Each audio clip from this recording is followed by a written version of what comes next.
Hey there, welcome to the Adulting Advice Podcast, where we share advice and step-by-step guides on all things life after 20. I am Hannah. And I am Dani, and we're multi-passionate, career-driven 20-somethings who come from very different backgrounds, but have similar goals and struggles.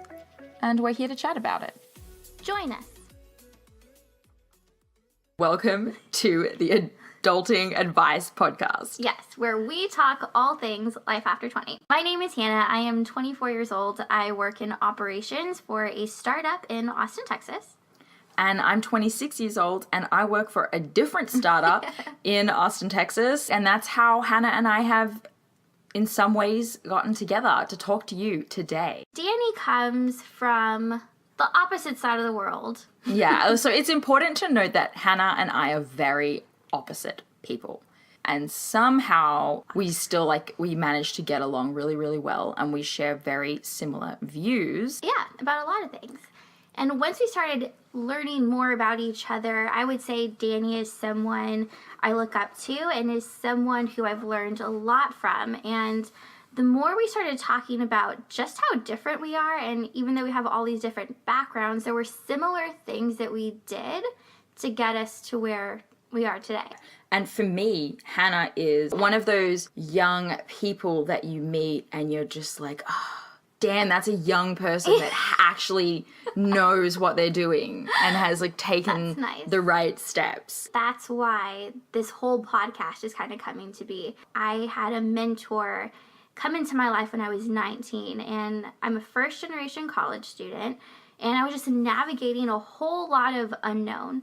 And my mentor, whose name is Corinne, literally helped me with everything. So we just thought people need that. And I have honestly thought to myself through my 20s, I wish that I could tell 15-year-old Dani that, or 17-year-old Dani that, or 21-year-old Dani that. In general, we want to cover all things like money, career, relationships, mindset, all of the things that will equip you to be just a bit more successful, maybe a little bit earlier. Yeah, get a head start. Perfect. Right. Maybe we should start with our career with a degree or without a degree one, because it's early decisions in our lives. Yeah. Dani and I hold very similar positions in two different companies, and the path to which we got to each of those was pretty different. Right. So, we grew up very differently. Some of those big differences about Hannah and I is that she was, you say it, valid. Was it valedictorian? I don't, all I know is that you're a genius when you're that. I think that, you had a scholarship. Yeah, so education was huge early on. Sorry, my dog. So education was huge early on. I come from a small town, population, I think 12,000, and it was a place where people spoke about college, they spoke about maybe doing other things, but for the most part, if you grew up there, you would end up getting a job there. And given that it's a small town, you're working for the bank or you're working for the city, the kind of jobs that keep the town running. Fun fact. Have you watched the movie The Devil Wears Prada? Yes, with Anne Hathaway? I love I am. You are Meryl Streep. I get it. I can see that. No, so it's funny, but I watched that movie when I was younger, and that really was the catalyst into me thinking there might be something more. I shit you not. That is exactly what happened to me when I watched that movie. You are so kidding. This is a revelation. Yes. Yeah, so I kid you not. So I watched that movie, and this young girl, she has this degree in journalism and is going out to the world to have this career in a big company and big city life, and I just thought that might be real. That might exist somewhere.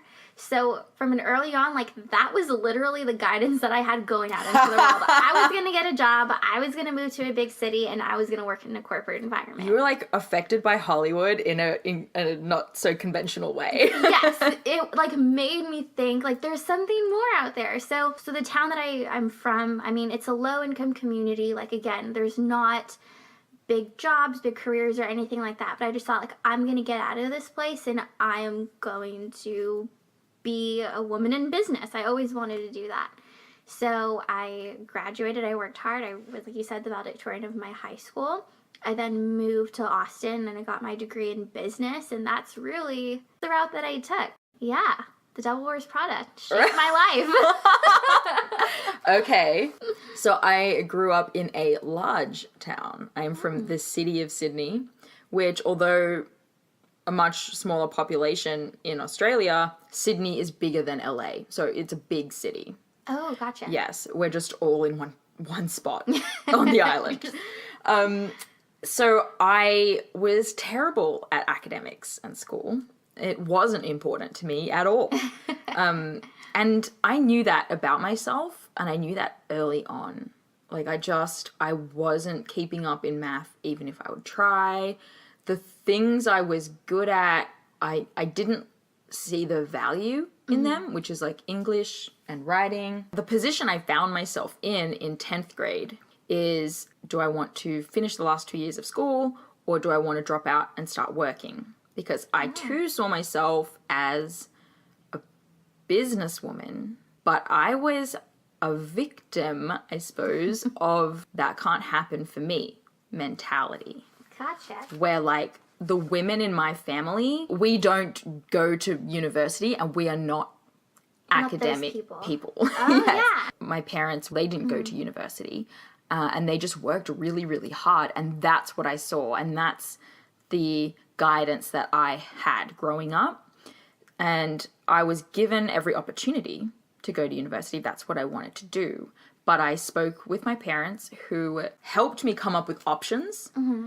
And we decided that I was not going to finish high school. I don't know, full disclaimer, I'm not sure about here, but in Australia, you do not have to finish school. You can get a school certificate, and then 2 years later, you would get what is like your GED here. So you have the option to opt out early. And it's not as common as it used to be. So I got a lot of judgment from people, and I mean, that's a story dealing with that's a story for another time. But yeah, wasn't academic, saw that in myself, and made decisions to do further education outside of university and high school. Nice. What did that look like? Like, what other education did Right. you get? It's called TAFE, and it was also business college, and it's where you would go and get certificates and qualifications outside of university. I mean, some of them you could still get the same ones from university. It's just a different route. I was keen to start working full time and make money. Like, that is what I wanted. And from a young age, I did not see going to university as how I would make money. Gotcha. It wasn't like I'm not smart enough to go to university. It's that I'm not dedicated enough and I'm not academic enough to thrive in university. And so that is not the best opportunity for me to be really successful. Gotcha. You mentioned getting some, like, kind of resistance. It sounds like your family was supportive. Yes. But what about, like, the community and your friends and the people around you? Yeah, so with time, I think that Australia is becoming more like America in the sense that there's this culture around going to college and this societal expectation that you go to college if you want to fit in and if you want to be successful. At the time, that was becoming more of a thing, and a lot of people, like, I imagine like a 15-year-old boy in my grade at school telling me I should go to university and get an education or I'm going to become nothing.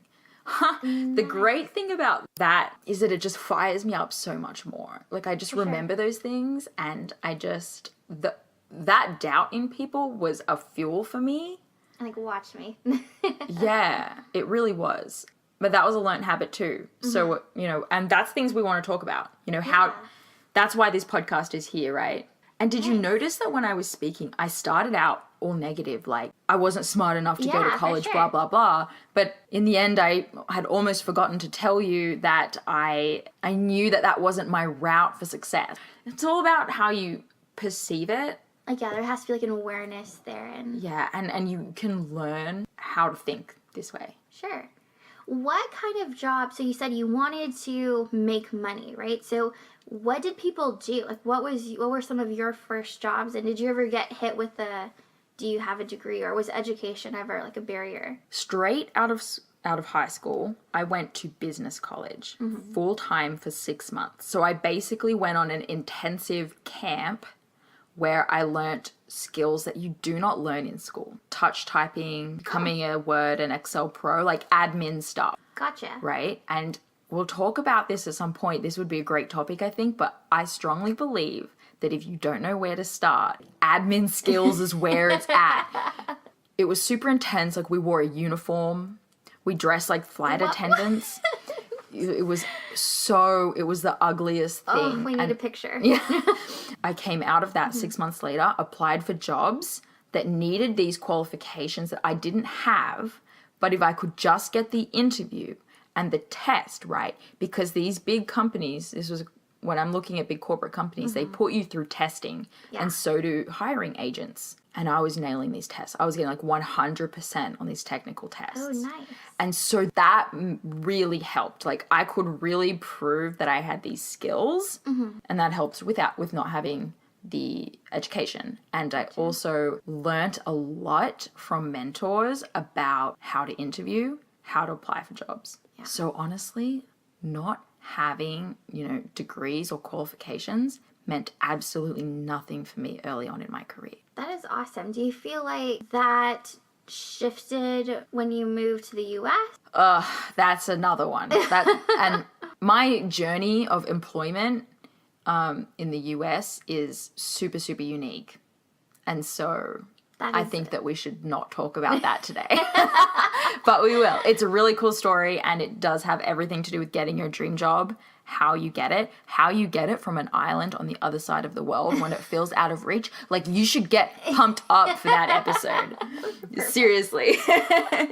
But, we're backtracking right now into the deep, deep past. So that was me. That's my story. I need to know where you started. I started. So, yeah, I went to college. I was a traditional 4-year university, also in business. My major was in business with a concentration in marketing. And, it's really interesting to hear how you didn't really hit any roadblocks education-wise. And that's why I was kind of asking about the U.S., because when I started applying for jobs, you can see, like, bachelor's degree required, like, on every job application that I was looking at. Like, it's a required skill. And you really listened to that. Like, you saw that and you were like, I can't apply for this. Barrier. Like, you need a degree for this. Or you need X amount of years of experience. And it's interesting. Again, I'm not sure if this will resonate with you, but like when I was in college and graduating, people were sharing like memes about how jobs wanted you to have not only a degree, but like 3 to 5 years of experience. I've seen that meme. As an entry level position, right? Totally. So you're here thinking like, what in the world am I doing? Like, am I going to get a job? And interestingly enough, again, I went the corporate route, but the positions that I was applying for and got interviews on, they definitely drilled into my college experience and what I did, what my grades were like in there. I've been like a nerd my whole life. Like, I was involved in every single extracurricular activity in high school. Like, there's something called UIL, and you can be in this contest in like math and English and writing, and I was in all of them. So I was keen to have that education, and I was ready to talk to you about the essays that I wrote and all of that stuff. But for a lot of friends who did not feel that like they had a similar college experience, it was very nerve-wracking for them to kind of go into a place and, the interview was going to ask about the past 4 years of your life that you may have had immense struggles with. It sounds like a lot of them wish they could give the answers that you were able to give. Yeah. So It was scary for a lot of people, and I have some friends who did not go the college route, and they know whenever they see bachelor's degree required, it's a barrier to entry. Like, you can't have this job, you can't get it. Totally. And it's interesting because one of the first jobs I had out of college was an IT recruiter. So I worked with like the Dells of the world, the HP of the world, and found talent to work the positions that they needed to hire for. And a lot of these companies, in fact, are pretty strict on if you don't have a degree. Again, right, we're talking about corporate life. If you don't have a degree, like, we don't really want to talk to you, especially if someone with a degree is applying. So it's really interesting, hearing these managers talk about if you don't have just what's on paper, like, we don't want to have a conversation. So I know that's really intimidating for a lot of people. It's like, how do you feel like you got past that? So every job for me did have, an education requirement. And the way that I got around that was on a case-by-case basis. Sure. If I really felt like the experience that I had or the skills that I had could surpass it, I just applied. So my sister was one of my best mentors. She doesn't know this, and if she ever listens to this, she's gonna Blush. She was like on my ass to get a job from like 14 9 months and 1 hour, which is like when you're allowed to get a job. 14 9 months old. Really? Yes. Wow. So she was always young like in Australia. I think like 16, 17 is age. yeah. So you can start a job, and she from that moment was always like pushing me to apply for all kinds of creative things. I would ask her like, do you think I can get this job? Because they're saying that I have to have this and that. And her response is always just apply anyway. Apply anyway. And since that day, I have applied anyway. Worst case scenario, they're going to say no. And honestly, there is not a single job that I've ever gotten that I've had every single piece of what they require. Yeah, sure. And what I found for all of you people listening and who are like, not applying to jobs because you don't have 100% of what they're saying on paper, they're just writing that because they have nothing else to write. I swear, just try. You don't know who else hasn't applied. You don't know what you want as an employer until you've met that person sometimes. It's about a personality fit and proving that you know how to learn. For sure. So if you don't have the skills or the experience or the education, just prove how you can get it, So that's how I did it. Like long cover letters, a lot of effort gone in to applying. If I get that phone call, that screening phone call, that I know they're talking to 400 others as well, I'm like emailing them afterwards and thanking them for their time. Like you can stand out as a personality for sure over your education. And that's how I overcame that. So who cares? And try anyway. Perfect. And then try really hard. Yeah, no, that was exactly what I was going to get into. Okay, so like tactical ways, right? Don't have a degree, wanting a great job. Apply anyway. Have a great cover letter. So a lot of people are just sending in emails and not giving a cover letter. And that is so common. I've hired for many jobs before. Yeah. And you're immediately putting yourself into the yes pile if you have one and into the no pile if you don't. It's almost like asking someone a question and them just handing you a piece of paper with some information on it that doesn't answer the question. Exactly. It's like, do your own research. Exactly. Oh my God, that's exactly it. Before I look at your resume, I want to know who you are and why you're here. And this could totally get into like a how to apply. All right, we'll do a how to apply. For a job interview. And we'll get there, okay? We'll get there. It's okay. You just stay tuned. So yeah, step 1, have a great cover letter. Make your resume nice. A resume is a visual thing. There's a million great, beautiful templates out there now, thanks to Pinterest. I didn't have that, back in the early 2000s. Copy some beautiful resume. Make yourself stand out. That's a great place to start. And if you get that phone call, you answer that phone call and you thank them for their time. You're immediately going to make an impression. Absolutely. And it sounds like right from applying anyway to taking the steps to have a beautiful resume to thanking them, I think it all boils down to having the initiative to say, I'm going to have a great job and I'm going to do whatever it takes to get there, even if my background or whatever might not look like picture perfect to what I think it should be like. Oh my gosh, almost use it as like a motivator. That's so easy to say, but picture where you want to be and what that looks like. It doesn't have to be the job.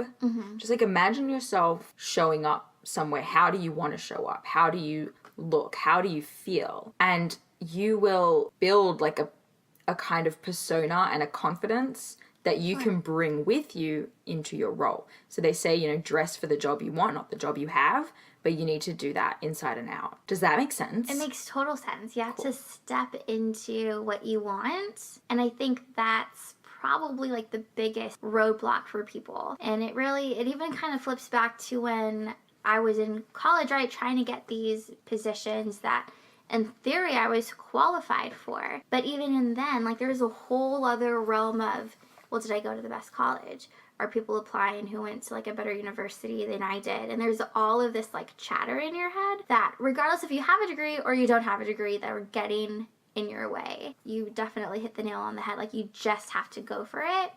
And you just have to take the steps to be that person. And just to like give you some more tangible examples, so it's not just, well, that happened for you, but it doesn't happen for the majority. I can give you all of the people in my life that this has happened for. Let's just go with my husband because he's a great example and he is an American. So, yes, I mean, I'm married. My husband is from a small town in California. Shout out to Atascadero, if anyone knows it. No. And he didn't go to college. Not because he didn't want to, but he tells me there's this sort of in-between state where you're not well off enough to afford to go to college and you're not poor enough to get help. And then if you're not academic enough, you're not going to get a scholarship. And he feels that the world was not set up for him to have that opportunity. When I met him, he had worked his way up in a great company, which is super impressive. And, you know, part of why I was so attracted to him is like he worked really hard, but he still sort of hit a wall that he just can't get anywhere any further. And you ask why? It's because he doesn't have an education. So fast forward now, he has a job in a profession that almost everyone else in has college background for. And I swear to you, I convinced him just to ask. So let's talk a little bit about how to get the dream career you want when you need a degree and there's absolutely no chance of getting it and you absolutely are supposed to have one. Perfect. I'm just going to chime in really quick because there's a whole audience here that I can also be listening. And okay. Your husband comes from, it sounds like, right, like middle class kind of America, but going back to my hometown where like one, you were probably poor enough to get money to go to college, but there's still all these other things you're dealing with. Like, am I going to have to move to another city because there's not a college in my area? And how am I going to afford to live there? How am I going to move? Yeah. Or does my family need me at home to work? And right. So this is definitely applicable to literally everybody. This happened to my husband. He tried to go to some school in Chico and he had to drop out and come home because he couldn't afford to live anymore when his roommate moved out. This applies to so many people. It does. And it's super, super sad. But here's the advice that I gave to him, which he acted on, okay? So here's like one tangible thing you can do. And I'm not saying it's going to solve all of your problems, but it's taking action. And that's what this is. I said, why don't you try writing a letter to the database guy? Whatever it is my husband does and wants to do has something to do with databases and like just being is really smart at computers in like a big tech company. I was like, email the guy, tell him you're interested in learning. You're going to learn for free. You want to help in any way you can.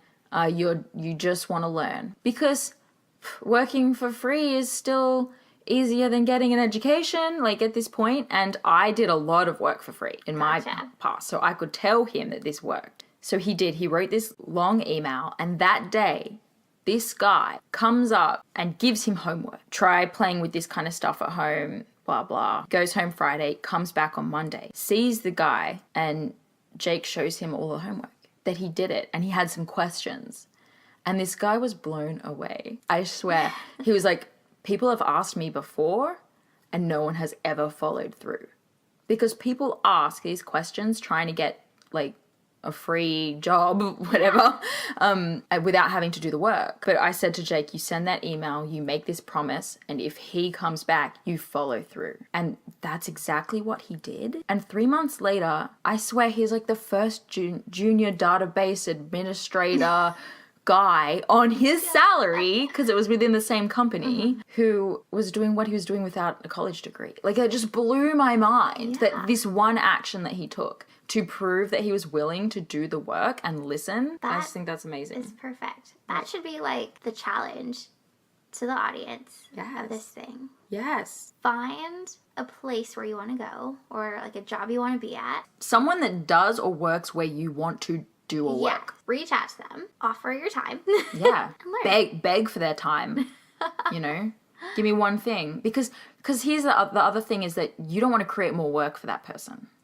Sure. Okay. I work very closely with a CEO. She gets asked all the time, like, oh, can I do more work for you? Or like, I love to help on any projects you need help with.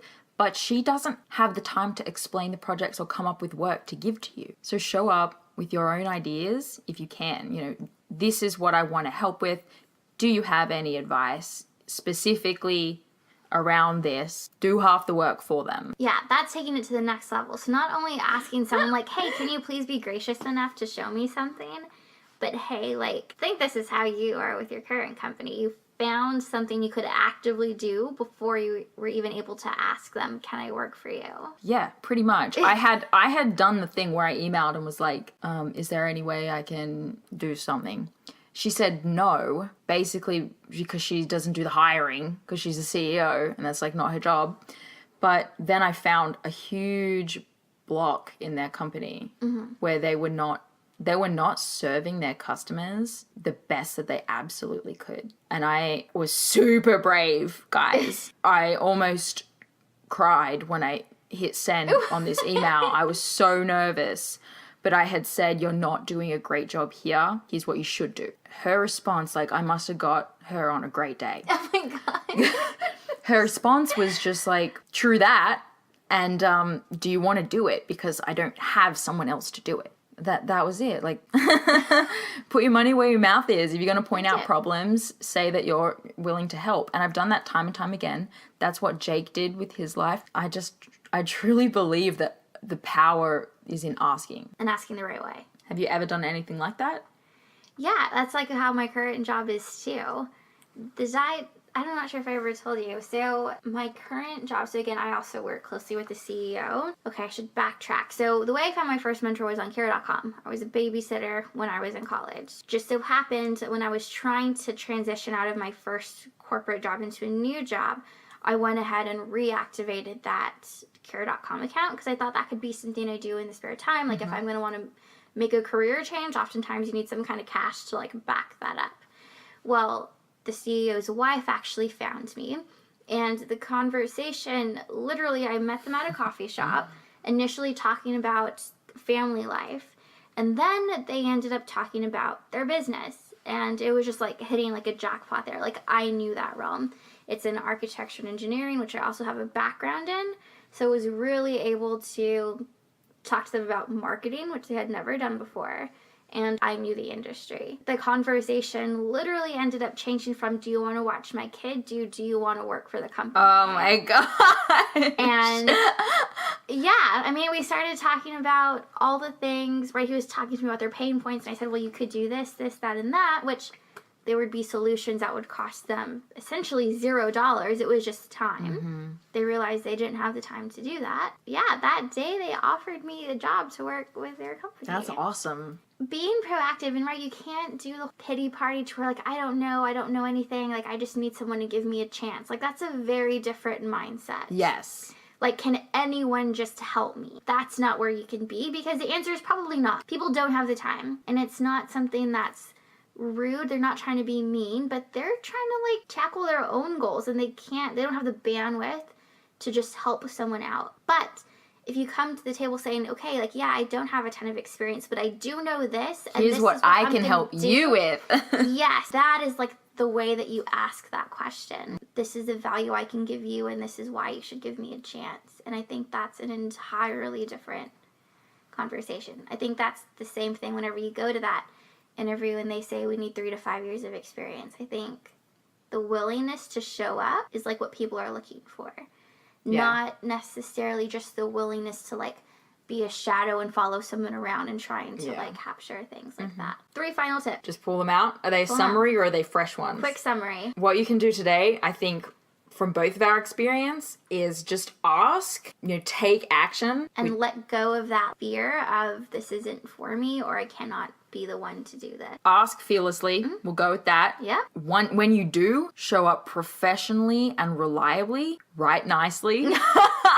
Seriously, you write nicely. You respond timely. You look great. You go above and beyond with the details because it's in the details for you to stand out against others, and get creative with what you can offer them.